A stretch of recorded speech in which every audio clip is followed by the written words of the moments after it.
যদা যদা হি ধর্মস্য গ্লানির্ভবতি ভারত অভ্যুত্থানম ধর্মস্য তদা ত্বমানং সুজাম্যঃ পরিত্রাণায় সাধূনাং বিনাশায় চ দুষ্কৃতাং ধর্ম সংস্থাপনার্থায় সম্ভবামি যুগে যুগে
निश्चित भाव पापर ध्वंसकारी तेणु से जोग माया रूप आसी केली मंदिर पहुंचले मान सत्य पुओ कोन केली करिवो तेणु सेइथि पई युधिष्ठिर अछंती ज्ञानी हे पुओ ये जगत रे पुण्यात्मा होछंती चारिय कहले पुण्य श्लोक नर राजा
ଯୁଧିଷ୍ଠିର ଭଳି ଜଣେ ବ୍ୟକ୍ତିତ୍ୱ ଯିଏ ଧର୍ମର ଶୀର୍ଷ ଭାଗରେ ଅଛନ୍ତି, ଯାହାକୁ ପାପ କେବେ ସ୍ପର୍ଶ କରିନି, ସେ ସାଧାରଣ ନାରୀର ସେବା କରିବେ।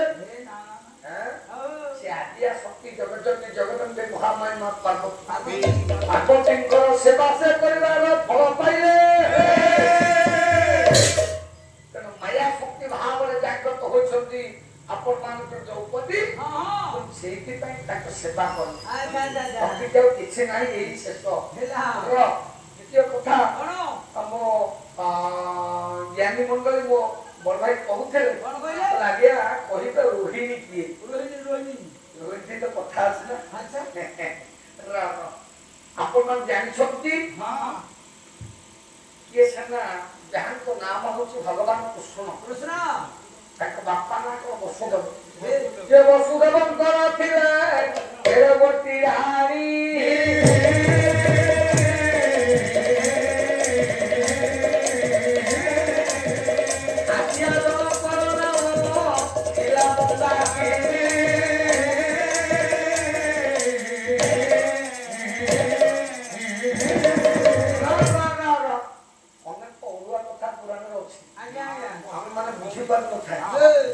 ତାଙ୍କର ତେରେଟା ରାଣୀ, ତେରେଟା ଭାଜିଲା, ତେରେଟା ସ୍ତ୍ରୀଙ୍କ ମଧ୍ୟରେ ପୁଅ ବଡ ରାଣୀଙ୍କ ନାମ ହଉଛି ମନ୍ଦାକିନୀ।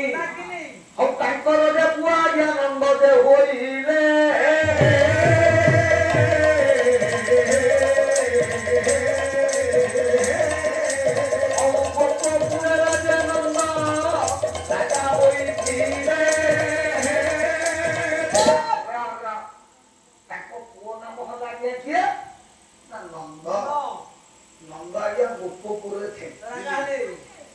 ଯେତେବେଳେ ଭଗବାନ କୃଷ୍ଣ ଜନ୍ମ ହେଲେ ନିଜର ପୁଅର ବା କୃଷ୍ଣଙ୍କ ସୁରକ୍ଷା ପାଇଁ ବସୁଦେବ ନେଇକି ନନ୍ଦ ଆଳରେ ଛାଡ଼ିକି ଆସିଥିଲେ।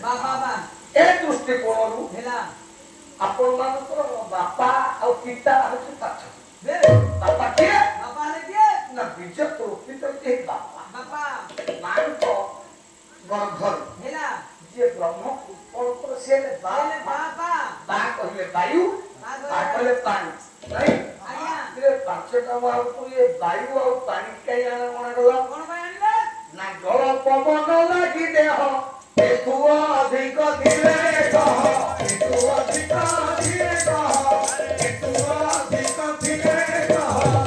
ପବନ ଜଳ ନଥିଲେ ବିଶ୍ୱରେ କିଛି ରହିବନି। ଶାସ୍ତ୍ରବିଦ କହିଲେ ପବନ ଆଉ ଜଳ ନିହାତି ଆବଶ୍ୟକ। ପଞ୍ଚମହାଭୂତର ଶ୍ରେଷ୍ଠ ଦିଟା କି ଶକ୍ତି। ପବନଟା କୋଉଠୁ ଆସିଲା? ସ୍ୱର୍ଗ ରହିଲା ପବନ। ଇଏ ପବନ ଜଳରୁ ଆସିଲା, ଜଳ ଯେ ପବନ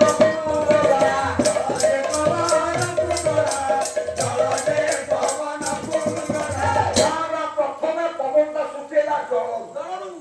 ଯଦି ପବନ ଶୁଖିଲା ଜଳରୁ, ଜଳ କୋଉଠୁ ଆସିଲା?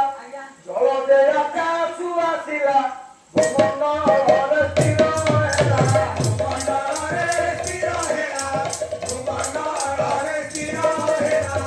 ପୃଥିବୀ ଆପ ତେଜ ବାୟୁ ଆକାଶ। ଆକାଶ କୋଉଠୁ ରହିଲା? ଆକାଶ ଆସିଲା ମାଟିରୁ,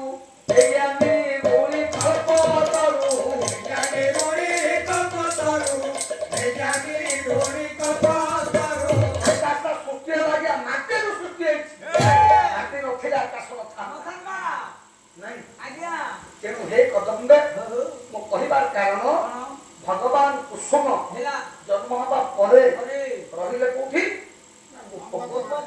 ନାଇଁ, ଗୋପପୁର ରହିଲେ। ରହିବା ସତ୍ତ୍ୱେ ନନ୍ଦ ହେଲେ ତାଙ୍କର ପାଳିତ ବାପା। ଶାସ୍ତ୍ରବିଦ କହନ୍ତି ଗୋଟେ ଲୋକର କେଇଟା ବାପା? କେମିତି ବାପା? ବାକୁ ତୋର ନା ଜଣା ପଡିବ। ସେ କଥା ମୁଁ କହୁ ବାସ୍ତବ ଦୃଷ୍ଟିକୋଣରୁ ଗୋଟିଏ ଲୋକ ସାତ ବାପା।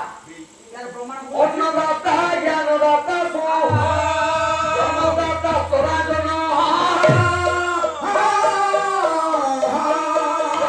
ମନ୍ତଦା, ଯସ୍ମା, ଜ୍ୟେଷ୍ଠ ଭ୍ରାତା, ପିତା ସମ।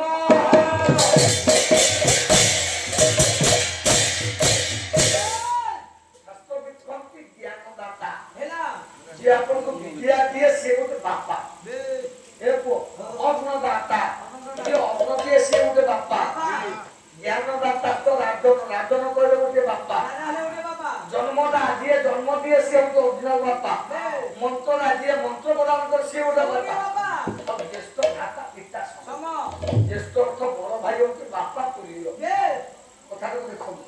ତାହେଲେ ଏଇ ଦୃଷ୍ଟିକୋଣରୁ ନନ୍ଦ ହେଲେ ବାପା, ଭଗବାନ ହେଲେ କୃଷ୍ଣ। କିନ୍ତୁ ଆପଣଙ୍କର ଶାସ୍ତ୍ର କୁହେ ବସୁଦେବଙ୍କର